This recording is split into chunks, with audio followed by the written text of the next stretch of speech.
자, 공문서 위조 변조죄입니다. 자, 위조 변조죄의 개념은 앞에서 설명을 드렸고요. 차이가 있다면 공문서냐, 사문서냐 그 차이밖에 없습니다. 자, 225조죠. 행사할 목적으로 공무원, 공무소의 문서 도화를 위조 변조했을 때 성립하는 범죄입니다. 자, 주체는 제한이 없죠. 자, 밑에 판례 별표 쳐보시고 자, 판결 유지합니다. 자, 두 번째 줄에 그 공무원을 보조하는 직무에 종사하는 공무원이 빨간색으로 보조 직무 종사자입니다. 보조 동그라미. 주체는 제한이 없다 했어요.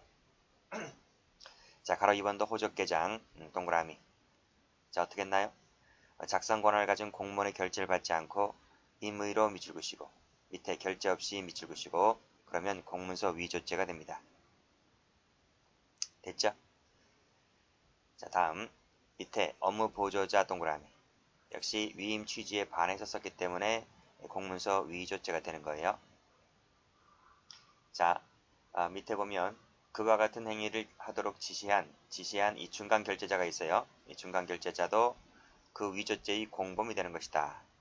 간접 공범이 되는 것이 아니고 그 중간 결제자도 위조죄의 공범이 됩니다. 됐고요. 그 다음 행위는 위조 변조죠. 자, 판례 별표 칩니다. 자, 어느 문서의 작성 권한을 가진 공무원이 그랬어요. 파란색으로 작성 권한을 가졌다. 세모 치시고 권한을 가졌으니까 뭐가 안 된다 그랬어요? 저번 시간에 위조 못하지, 변조 못하지, 자격 모형 못하지. 그쵸? 따라서 문서죄에 나오는 판례를 풀 때 제일 먼저 찾는 것이 권한이 있는 것이냐 권한이 없는 것인가를 빨리 캐치하셔야 돼요. 자, 그랬었다면 마지막 줄에 그 성립은 진정하다. 성립은 진정하죠. 그래서 하등 작성 명의를 모용했다고 볼 수는 없는 것이다. 고 봤습니다. 가로 2번 공무원 아닌 자가 밑에 허위인 정을 모르는 담당 공무원으로부터 파란색으로 담당 공무원 세모 치시고 똑같잖아 위에서 그쵸? 담당 공무원은 위조 못하지, 변조 못하지, 자격 모형 못하지. 그치? 그랬을 때 담당 공무원이 위조 변조 못한다 했어요. 따라서 이 사람은 담당 공무원은 위조죄가 될 수가 없는 거지. 그쵸? 그래서 공무원 아닌 자는 그 죄의 간접 정범도 되지 않는 거지. 이해됐습니까? 자, 다음. 자, 사후 도장 받으라는 사건. 이것도 별표 쳐보시고. 자, 공문서 변조죄는 권한 없는 자가 이미 작성한 문서 내용에 동일성을 해야지 작성한 문서 내용에 동일성을 해하지 않을 정도의 변경을 가하여 새로운 증명력을 작출하는 것을 변조죄라고 한다고 말씀드린 바가 있습니다. 따라서 자, 그 다음 가로 열고 사후에 동의가 있거나 사후 동의를 추인이라 불러요. 사후에 동의가 있거나 추인이 있었다 할지라도 이미 성립한 죄에는 영향을 미치지 못하죠. 형법에 빠꾸 후진 없다 했습니다. 자, 가로 2번. 자, 피고인이 진정하게 성립된 근무평경서를 작성권자의 동의 없이 수정하도록 지시하였고 을이 그 지시에 따라서 진정하게 성립된 그 성적 평경서를 수정하였다면 변조죄가 된다고 봤습니다. 그쵸? 객체권 다 충족하죠. 자, 그 다음 비록 가로 열고 위 피고인이 을에게 그 명의자들부터 수정한 부분에 도장을 받아 놓으라고 지시를 하였다. 무슨 말이지? 명의자들부터 도장을 받아 놓으라고 지시를 했다는 말은 가로 1번의 마지막 줄 사후에 그 명의자들부터 동의를 받으란 얘기잖아요. 사후에 동의를 받으라 했다 할지라도 범죄는 여기서 진정하게 성립된 근무성적평경서를 수정하였다면 여기서 바로 뭐가 되는 거예요? 기수가 되는 거예요. 나중에 사후 동의를 받았다 할지라도 변조죄에는 영향을 끼치지 못한다는 게 판례죠. 됐죠? 자, 밑에 OX 판례. 빨간색으로 사진을 떼어내고 자기 사진을 붙입니다. 이 사진이라고 하는 것이 문서 내용의 본질적 중요사항 부분이기 때문에 그것은 위조로 가요. 위조. 밑에 2번도 사진 동그라미 치시고 사진을 떼었다 붙이는 것은 전부 다 뭐다? 위조다. 이런 말이에요. 자, 그 다음 유효기간이 경과하였다. 경과하였는데 그걸 조작해서 경과하지 아니한 것으로 바꾸지 동일성을 완전히 상실시켜버리지 뭐가 되는 거예요? 위조죄가 되는 거예요. 자, 유효기간이 경과하였는데 그 유효기간과 날짜를 정정하였다. 이게 바로 뭡니까? 동일성 상실이지. 동일성을 상실시켰다. 그래서 뭐가 권한 없는 자가 했기 때문에 위조죄가 되는 것이지 변조죄가 된다. 그러면 틀려요. 자, 4번에 동검사원이 무슨 인증의 확인증의 제출이 없음에도 불구하고 즉 권한이 없는 자라는 얘기죠. 권한이 없는 자가 빨간색으로 허위의 반출증을 작성하였다 하면 공문서 위조죄가 된다라고 봤습니다. 됐고 다음 자 변조가 되는 거 한번 볼게요. 자 변조가 되는 거 첫 번째 줄 끝에 건축허가 신청 당시 일자를 소급 변조하여 새로 작성한 설계도면을 그 자리에 가철을 하였다. 가철 첨부했다는 얘기지 않습니까? 동일성이 유지가 되었기 때문에 변조로 보았어요. 추가 기재했으니까 진정 성립된 것을 전제로 하여 약간 추가 기재했으니까 덧붙이를 했다는 건 아니겠습니까? 동일성이 유지가 되었기 때문에 변조가 되죠. 자, 권한이 없는 자가, 그치? 그 기재, 권한이 없는 자가 기재 내용이다 했으니까 동일성이 유지가 됐다는 겁니다. 변조가 되죠. 역시 4번도 권한이 없는 자가 새로운 항을 만들어서 중복 기재하였다 했을 때 동일성이 유지가 되었으므로 이것이 변조가 되는 것이고요. 5번에 공무원이 작성한 것과 개인이 작성한 것이 한 개의 문서 속에 포함되어 있었는데 그 중에서 무엇만 바꿨나요? 개인 작성 부분만을 바꾸었잖아요. 그치? 그러면 동일성이 유지가 되었기 때문에 변조다 이런 말이에요. 자, 임의로 했기 때문에 권한이 없는 자가 지멋대로 바꿔치기 하였다. 동일성이 유지가 되었으므로 변조가 됩니다. 다음 피고인들이 자동차 등록증 이 비고란에 그 란을 임의로 변경하였다고 했을 때 역시 변조죄. 그 다음 보조 직무자가 절차를 밟지 않고 그 내용을 변경했다고 했을 때 동일성이 유지가 되었다면 변조가 됩니다. 그 다음 안 되는 거 볼게요. 파란편 들어보시고요. 작성 권한자가 직접 위에 서명 날인하지 않고 피고인에게 지시를 하였다고 했을 때 지시세 묻힙니다. 라고 하는 것은 그 밑에 나오지? 피고인의 기한문서 작성 행위는 작성권자의 지시라든지 승낙에 의한 행위이기 때문에 양해가 된다. 양해. 그래서 애당초 처음부터 구속요건 해당성이 조각되는 양해가 되는 것이므로 그때는 본죄가 되지 않는다는 것이 판례입니다. 이 판례는 총론의 피해자 승낙할 때 거기서 다시 한번 나오는 판례입니다. 자, 다음. 자, 이미 허위로 작성된 공문서는 허위세 묻히시고 변조죄라고 하는 것은 진정 성립이 전제가 되어 있잖아요. 그러니까 허위 작성된 것은 객체 탈락입니다. 2번 공문서의 건의라는 부분을 가리고 일부만을 복사를 떴다. 이거 세 묻히시고 자 페이지 한번 가볼까요? 페이지 가보시면 자 공문서 변조죄는 진정 이미 작성된 문서 내용의 동일성을 유지할 정도의 변경을 가하여 이 새로운 증명력을 만드는 것, 새로운 증명을 만드는 것을 변조라 했잖아요. 그치? 자, 따라서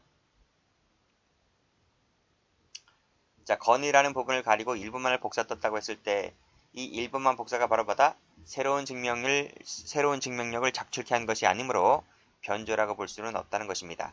3번도 마찬가지입니다. 임의로 점선을 그었다. 이 점선을 그은 것 자체가 새로운 증명력을 작출케 한 것이 아니므로 변전되지 않는다. 대신 손괴는 가능하다는 겁니다. 자, 4번은 전 시간 했죠. 인감증명서 사용용도란에 기재를 고쳤었다라고 했을 때 인감증명서는 공문서지만 사용용도란 부분은 사문서라 그랬습니다. 그 사용용도란에 이 기재를 고쳤었기 때문에 고친 부분이 사용용도란이므로 이것은 사문서 쪽이지 공문서 쪽이 아니다는 거예요. 자, 다음. 자, 이건 쉽지. 풀을 붙였다. 풀 세 묻히시고 볼펜을 사용했다. 세 묻히시고 이건 오신케 할 정도가 아니었기 때문에 변조죄가 되지 않는다는 판례입니다. 자, 공문서 위조 변조죄는 목적범위죠. 그래서 행사할 목적이 있어야 되는 것이에요. 자, 행사할 목적이라고 하는 것은 자, 그 밑에 판례 보시면 자, 그 상대방에게 문서 진정에 대한 이 착오를 불러일으킬 정도이면 되는 것이다 라고 봤습니다. 반드시 변조 전에 그 문서의 본래의 용도에 항정하는 것은 아니다. 이렇게 봤는데 참고 삼아 보시면 될 것 같아요. 그냥 진정성에 대한 착오만 불러일으키는 것이면 족하다고 봤습니다. 자, 다음 작용모형죄입니다. 자, 사무사하고 똑같아요. 개념 정의는 다 드렸습니다.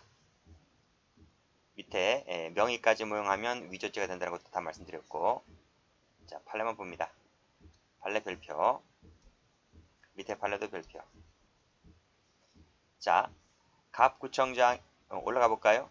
갑은 91년도 7월 16일 17시경 부산시 제1구청장에서 2구청장으로 전보가 되었다는 내용의 인사 발령을 전화로 통보받았습니다. 그 밑에 각주에 나와 있겠지만 민법상 이걸 도달주의라 불러요. 도달주의. 그래서 효력 발생 시기는 도달주의입니다. 그래서 전화로 통보받았을 때 그 효력은 발생을 했다. 이렇게 보시면 돼요. 그러면 이 갑이라는 사람은 전화로 통보받았기 때문에 제2구청장의 권한이 생긴 것이지 제1구청장 권한은 소멸된 거죠. 그쵸? 그런데 받은 후에 제1구청장 권한에 자기 이름, 자기 결재란에 자기 서명을 한 거예요. 자, 무슨 죄가 될 것이냐라는 거죠. 자, 판결문지 보시면 갑구청장이 울구청장으로 전보가 되었다. 전보 동그라미 치시고. 전보가 되었다는 말이 무슨 말이지?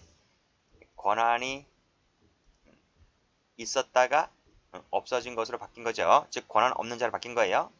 자, 그런데 그러면 울구청장의 권한이 생겨날 텐데 울구청장의 권한을 행사하지 않고 여전히 갑구청장의 권한을 행사를 했다는 겁니다. 라고 했을 때 여전히 이름은 자기 이름을 썼기 때문에 자기 명의를 사용했으므로 이것은 타인 자격을 사칭한 자격 모형에 따른 공문서 작성죄가 됩니다.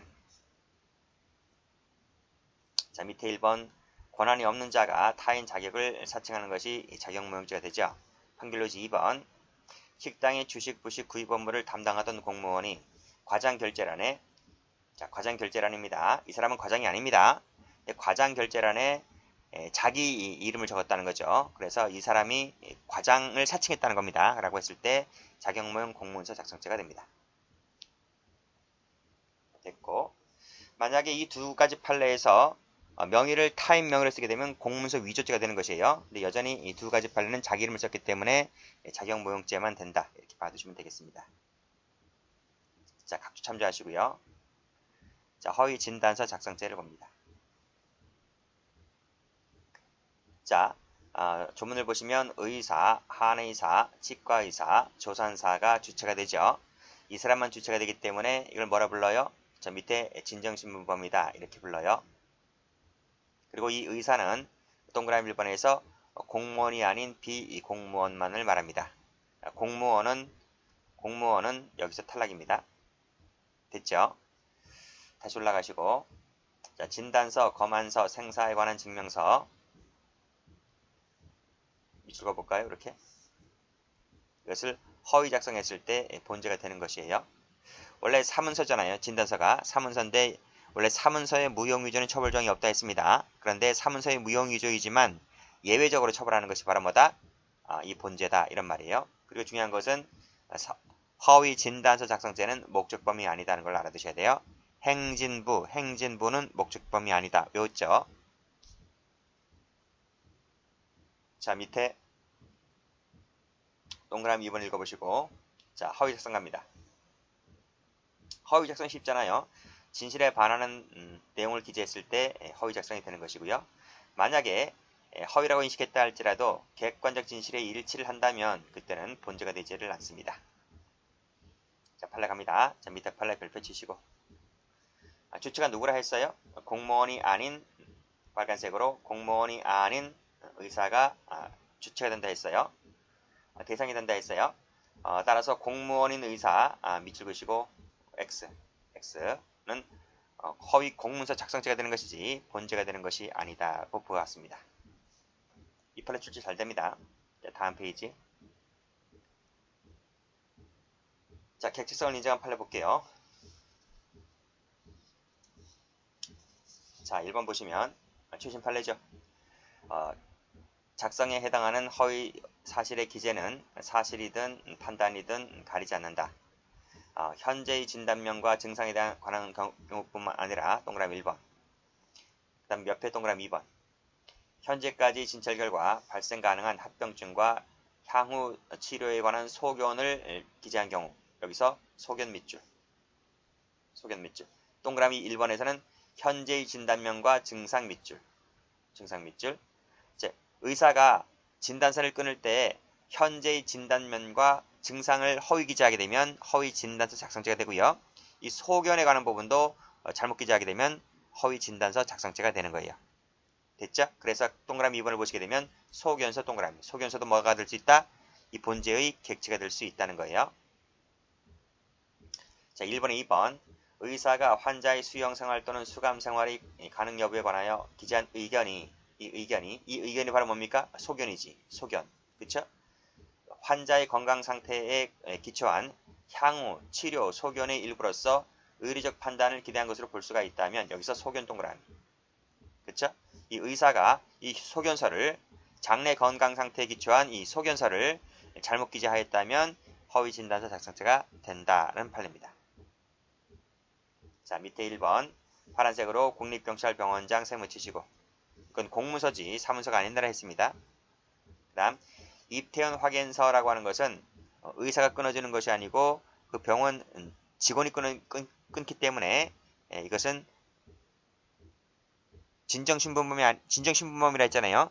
의사, 한의사, 치과의사, 조산사만 주체가 되는 진정신분범인데 동그라미 2번은 입퇴원 확인서는 병원 직원이지 의사가 하는 것이 아니므로 뭐다? 본죄의 객체가 되지를 않는다는 거예요. 자, 다음 주관적 요건 관련해서 목적범위 아니기 때문에 행사할 목적은 필요 없다 했습니다. 자, 밑에 판례 진단서의 내용은 실질상 진실에 반하는 기재이면 됩니다. 그리고 그 내용이 허위라는 주관적 인식이 있으면 되는 거예요. 객관적으로는 진실에 반할 것. 객관적으로는 진실에 반할 것. 두 번째, 허위라는 인식이 있을 것. 이 두 가지만 갖춰지면 본죄는 성립하게 되는 거예요. 그 인식은 미필적임은 족하다고 봤습니다. 됐고, 자, 판례 보시게 되면 자, 사체 검안의가 쭉 보시면 소견에 관하여 알지 못함에도 불구 동그라미. 자, 변사자가 뭐뭐 하였다는 취지로 사체 검안서를 작성했다고 했을 때 이것은 이 본 검안에 관한 허위에 대한 미필적 고의가 있다고 보는 것이기 때문에 본죄의 성립을 인정했습니다. 그러나 파란색으로 소홀히 했다 세모, 오진했다 세모 했을 때는 고의가 탈락되기 때문에 본죄가 성립하지 않죠. 됐죠? 자, 그 다음 허위 공문서 작성죄를 봅니다. 자, 본죄는요, 목적범이에요. 목적범. 그래서 앞에 배웠던 허위 진단서 작성죄는 목적범이 아니지만 본죄는 목적범이라는 것을 알아두시면 돼요. 자, 주체는 다시 한번 볼까요? 올라가 보시면 공무원이죠, 공무원. 공무원이 행사할 목적으로 그 직무에 관하여 허위로 작성하거나 변개했을 때 성립하는 범죄인데 따라서 본죄의 주체는 직무에 관하여 문서 도화를 작성할 수 있는 권한을 가진 공무원이다. 라는 그래서 진정신분범인 거예요.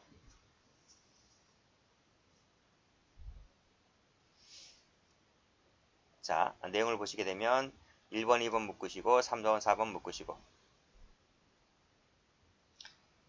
자, 본죄가 성립을 하려면 권한이 있는 자지. 권한이 있는 자. 권한이 있는 자이어야 하기 때문에 권한이 없다면 파란색으로 권한이 없다면 본죄는 성립하지 않고 위조죄만 될 뿐입니다. 그 다음 보충 기재할 권한을 가진 사람은 본죄가 되지 않고 위조죄가 되는 것이에요. 그 예를 하나 적어두세요. 보조공무원. 보조공무원은 본죄의 주체가 되는 것이 아니라 공문서 위조죄의 주체가 됩니다. 자, 그러나 동그라미 3번 권한 범위 내라 했지? 권한을 범위 내니까 작성 권한 있는 자지 권한을 남용했다고 했을 때는 본죄가 가능하고요. 전결권을 위임받았을 때도 역시 본죄가 가능해요. 3번, 4번은 가능한데 1번, 2번은 본죄가 되지 않고 위조죄만 될 뿐이다 하는 거예요. 위조죄. 여기도 위조죄. 됐습니까? 자, 밑에 판례. 자, 본죄는 공무원만 주체가 되는 진정신분범이다라고 말씀드렸습니다. 따라서 공무원이 아닌 자 같은 경우에는 본죄가 될 수가 없다.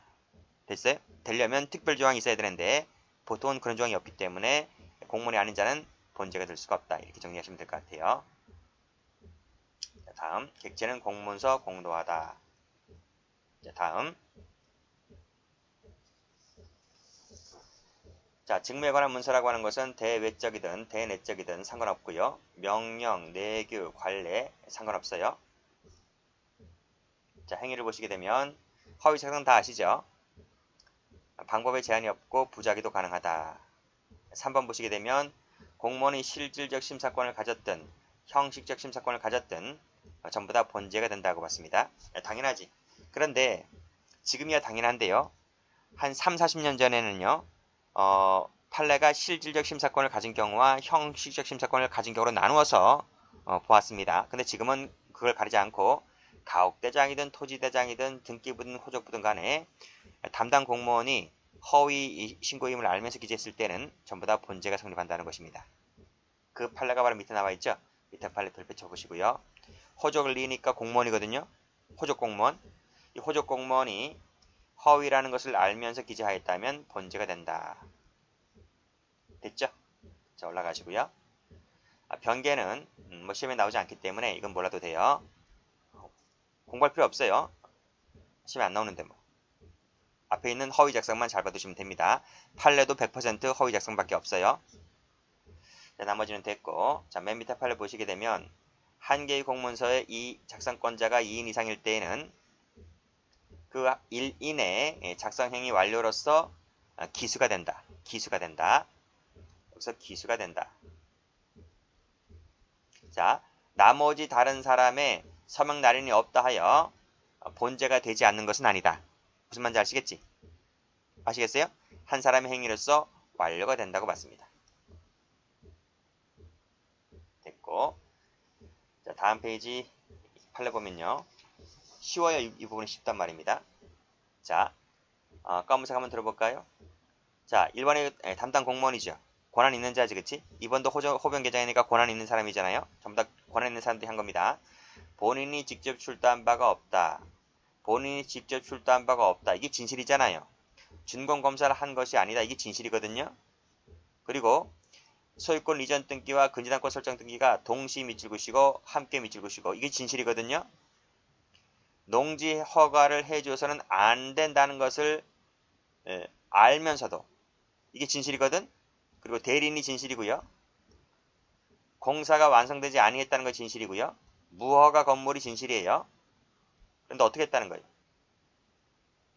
자, 빨간 펜 들어보시고 본인이 축조한 바가 없음에도 불구하고 본인이 직접 신청해서 발급받은 것처럼 동그라미. 이게 허위지. 그 밑에도 그가 직접 신청받은 것처럼 한 것이 허위지 맞지? 준공검사를 한 것이 아니면 준공검사를 하지 않았다고 해야지. 왜 준공검사를 했다고 합니까? 허위지. 동시에 이루어지고 함께 교부 신청이 있었다면 함께 할 것이지. 왜 소유권 이전 뜯기만 해줍니까? 허위지. 허가해 주어서는 안 되는 것인데 왜 허가해 주지? 대리면 대리인이라고 적어야 될 것을 왜 본인이라고 적지? 공사가 완성되지 않았으면 안 했다고 적지. 왜 준공사를 했다고 적지? 다 허위죠. 무허가 건물을 왜 허가받은 건물인 것처럼 적지? 맞잖아요. 적합하지 아니함을 알면서 이게 진실인데. 그치?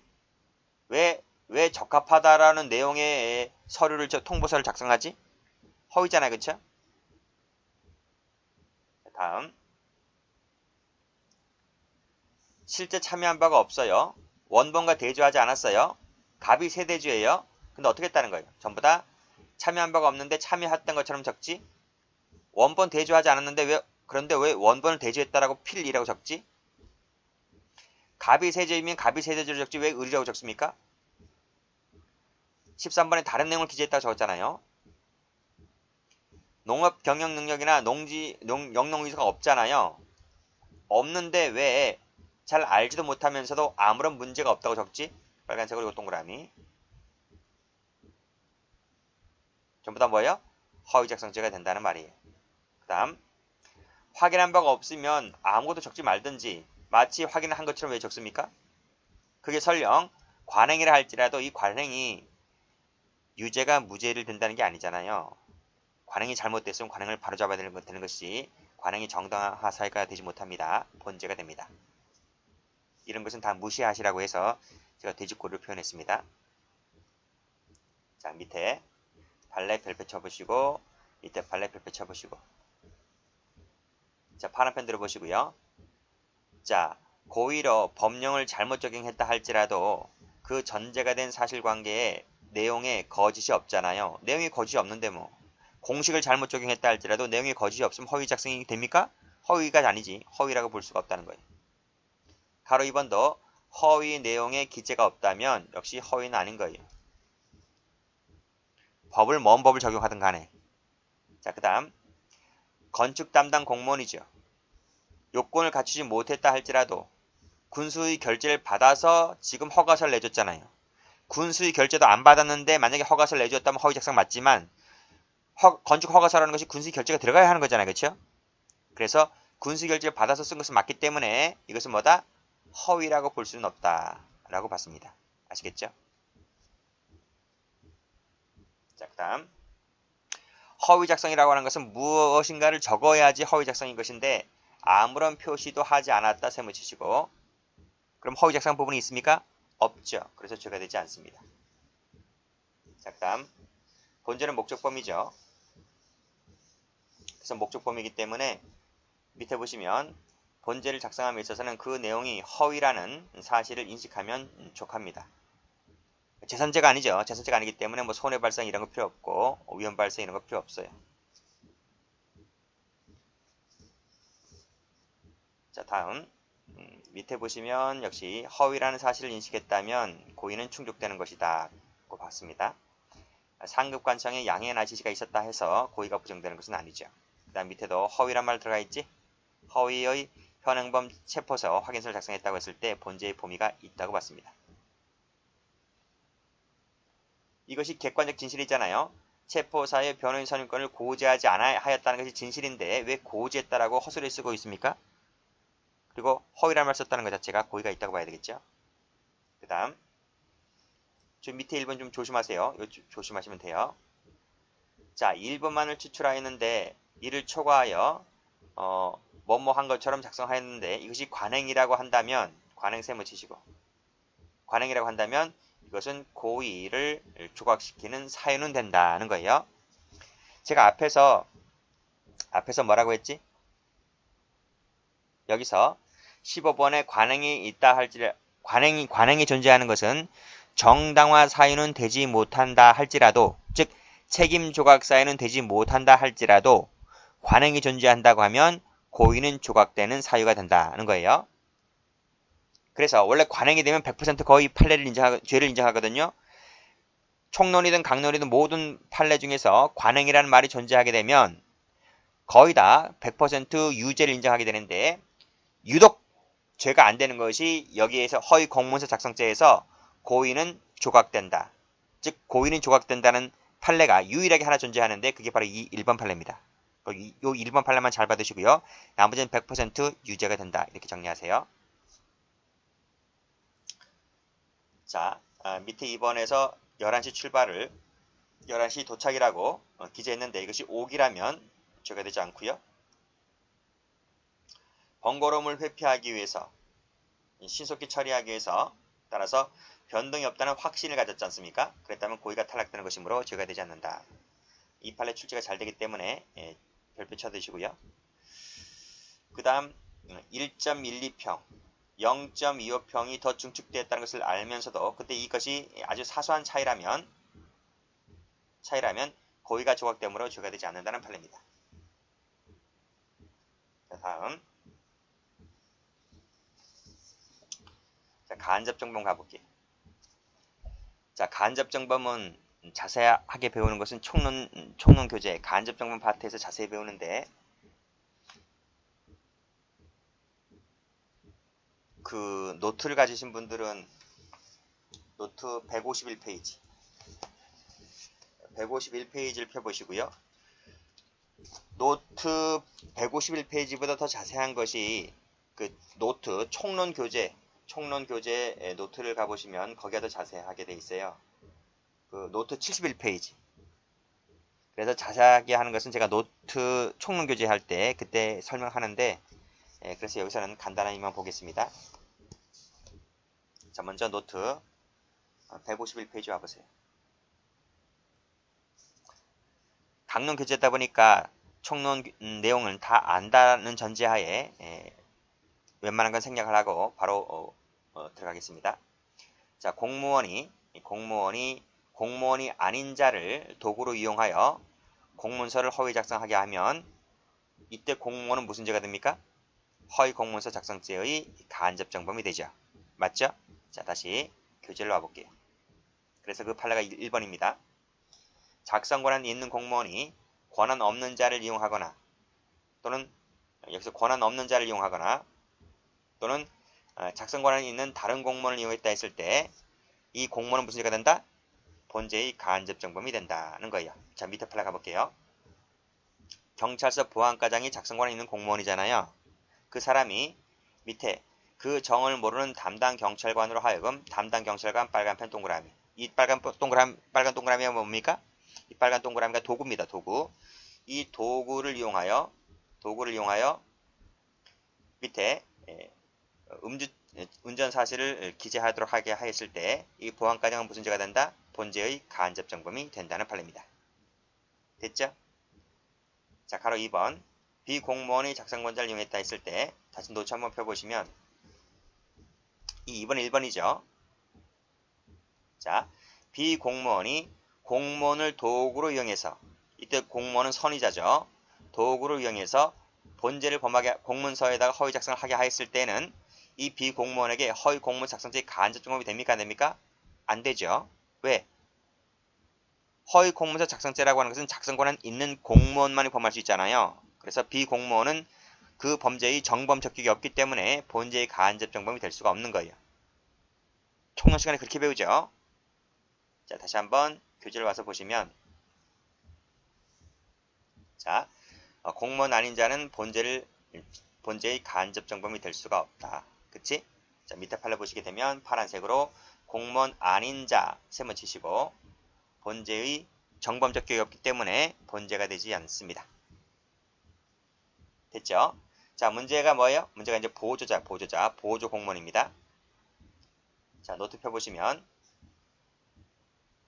요 3번 보세요. 3번. 요 밑에 3번. 보조 공무원이 작성 권한이 있는 공무원을 도구로 이용하여 공문서의 허위 작성을 하게 하였을 때 무슨 죄가 된다? 허위 공문 작성죄의 간접정범이 된다. 그치? 그치? 총론 시간에 그렇게 배우잖아요. 설명은 총론 시간 합니다. 일단 3번 체크하시고 다시 교재 와볼게요. 자, 1번. 자, 이 보조 공무원이 그 정을 모르는 작성권자를 이용하여 본죄를 범하게 하였을 때는 본죄의 간접정범이 된다. 자, 밑에 판례 한번 갑니다. 밑에 판례, 이 별표. 밑에 판례, 별표. 자, 여기서 주사부가 보조 공무원이에요. 그 밑에 판례도 기한이나 초안 잡는 사람이 보조 공무원이죠. 6급, 7급 공무원 말합니다. 자, 누굴 도구로 이용했나요? 그의 정을 모르는 총무과 직원 동그라미. 그 밑에 판례, 그 허위인 정을 모르는 상사 동그라미를 도구로 이용했지? 했을 때 마지막 줄은 뭐가 됩니까? 본죄의 간접정범이 된다. 됐죠? 다음 페이지. 자, 예비군 사건 별표 쳐보시고. 자, 판결유지 보시면 보조하는 자가 보조 공무원이죠. 그 밑에 빨간색으로 정을 모르는 상사에게 제출하였다. 상사 동그라미 치시고. 이 사람이 도구지. 그래서 공문서를 작성하게 했을 때는 본죄의 간접정범이 된다. 그렇죠? 간접정범이 됩니다. 이때 그와 공모한 자는 그 간접정범의 공무원이 되죠. 자, 이 판례 볼게요. 갑은 예비군 훈련 받은 사실이 없음에도 불구하고 방위병 을에게 훈련을 받았다는 내용의 확인서를 발급달라고 부탁을 하자 그 방위병 을은 그 정을 모르는 예비군 동대장 병에게 허위 보고한 뒤에 그리고 나서 미리 찍혀져 있던 확인 용지에 갑의 인적사항과 훈련 일자를 기재하여 갑에게 교부하였다. 갑과 을의 측이 뭘까요? 하는 거예요. 자, 이게 갑이 있어요. 갑이 방위병이지, 방위병. 방위병이 아니고 예비군이지, 예비군. 예비군입니다. 그리고 을이 이 방위병인데 방위병이 보조 공무원이야. 보조 공무원. 그치? 자, 이 사람이 어떻게 했다는 거지? 부탁했다는 거지. 뭘 부탁을 했습니다. 공모를 했다는 거지. 그래서 을이란 사람이 동대장 병 예비군 동대장에게 허위 보고하였다. 허위 보고하였고, 그래서 이 예비군 동대장이 뭘 했다는 거죠? 공문서에다가 플러스 허위 기재를 했다는 거지. 이 예비군 동대장은 선의입니다. 선의. 이란 사실을 알지 못하죠. 선의. 악의가 아니고 선의. 이 사람 무죄가 되겠네. 고의가 없기 때문에 이 병은 고의가 없기 때문에 무죄가 되는 거예요. 자, 그런데 이 방위병이 예비군 동대장을 도구로 이용하여 공문서에다 허위 기재를 하게 했잖아요. 그러면 이 방위병은 무슨 죄가 되는 거예요? 허위 공문서 작성죄의 간접 정범이 되죠. 맞죠? 그럼 이때 예비군은 뭐가 돼요? 예비군은 허위 공문서 작성죄의 간접 정범의 공범이 되는 거예요. 공범이 되는 거예요. 만약에 교사를 했다면 공모를 했다면 공동정범, 교사를 했다면 교사범이 되는 거예요. 무슨 말인지 아시죠? 그래서 자, 보조하는 자가 누구? 을이다. 을. 그 정을물은 상사 병에게 제출하여 결제하도록 하게 하였을 때 이 사람은 간접정범이 되지만 그가 공모한 자는 누굽니까? 갑이지. 갑은 그 간접정범의 공범이다. 그리고 이 공모한 갑은 공무원 신분이 아니죠. 예비군 아저씨니까. 그래서 반드시 공무원이다 그러면 틀려요. 됐고. 자, 밑에 판례. 자, 책임 감리원인 갑. 보조공무원이죠. 보조공무원. 담당 공무원과 공모하여 어떻게 했나요? 그 밑에 을에게 제출하였고 그 공무원들이 결제를 받았다. 이 공무원들이 바로 뭡니까? 도구가 된 거지. 도구가 된 것이다. 라고 했을 때 이 감리반원과 담당 공무원인 을이 허위공문 작성죄의 간접정범이 된다. 이런 말이에요.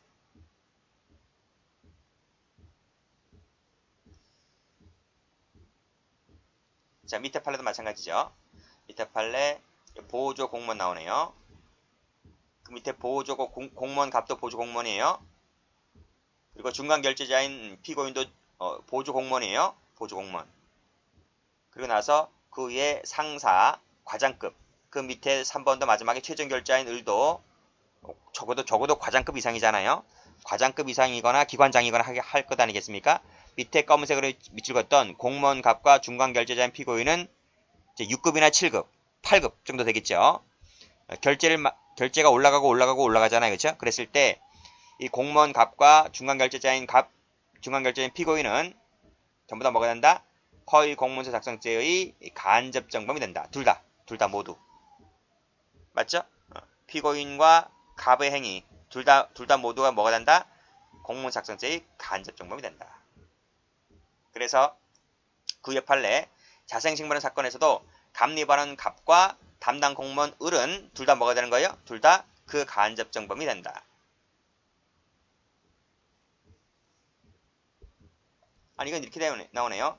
담당 공무원 을에게 제출해서 을이 담당 공무원들을 도구로 삼아서 했다면 이 을은 뭐가 되죠? 을은 간접 정범이 되는 거죠. 밑에 나와 있는 간접 정범이 되는 것이고 만약에 피고인 갑이 이 을과 공모했다면 이 갑도 그 간접 정범의 공범이 된다. 결국 여기서는 이 갑 자리에 갑자리에 이 밑에 있는 갑리 단원 반이 이 갑자리 들어온 거예요. 들어갔기 때문에 갑은 그 간접정범의 공범이 되는 거예요. 그래서 동그라미 친 빨간색 동그라미 친 사람들 있죠. 상사, 공무원들 밑에 상사, 최종 결제자인 을 동그라미 친 사람들 전부 다 도구다. 이렇게 봐두시면 되겠습니다. 자, 마지막으로 보조자가 결제를 거치지 않고 임의적으로 명의를 작성했다면 그때는 공문서 위조죄가 되죠. 도구로 이용한 자가 없잖아요. 도구로 이용한 자가 없기 때문에 간접정범이 되는 것이 아니라 공문서 위조죄가 된다. 밑에 판례 별표. 자, 보시면 여기까지는 했죠? 여기까지는 했다. 작성권자의 결제를 받았다면 간접정범이 되겠지만 결제를 거치지 않고 임의로 했다면 위조죄만 될 뿐이다. 결제 없이 했다면 위조죄만 될 뿐이다. 그쵸? 허위 공문서 작성죄가 안 되기 때문에 제가 파란색으로 세무친 거예요. 자, 직무유기죄의 관계. 자, 이 부분은 제가 총론 부작위범 할 때 하는데, 자, 여기서 그 허가 조건 위배 사실을 숨기기 위하여 밑에도 고의로 은폐할 목적으로 비리 은폐 목적일 때는 뭐만 된다? 허위 공문서 작성죄만 된다. 밑에도 비리 은폐 목적일 때는 허위 공문서 작성죄만 된다는 겁니다. 뭐는 되지 않나요? 직무유기죄는 되지 않습니다. 전부 다 총론 시간에 하는 겁니다. 자, 밑에 판례. 그러나 예외가 있어요. 이 판례는 CF. 예외 판례입니다. 자, 군직원이 허가를 해 주어서는 안 됨을 알면서도 허가하여 줌이 타당하다는 허가하여 줌이 타당하다 세무치시고 그래서 이를 허가해 주기 위한 것이라면 예외적으로 뭐는 가능하다? 그렇지. 직무유기죄는 가능하다는 거예요. 그래서 이 죄는 죄가 두 가지가 다 되는 겁니다. 허위 공문서 작성죄도 되고 직무유기죄도 되는 것이기 때문에 두 가지 모두 다 되고 경합범이다는 거예요. 그러니까 비리 은폐 목적일 때는 허위 공문서 작성죄만 되지만 허가하여 줌이 타당하다는 그래서 이를 허가해 주기 위한 것이라면 예외적으로 직무유기죄까지도 된다. 조심하시기 바랍니다. 여기까지 합니다.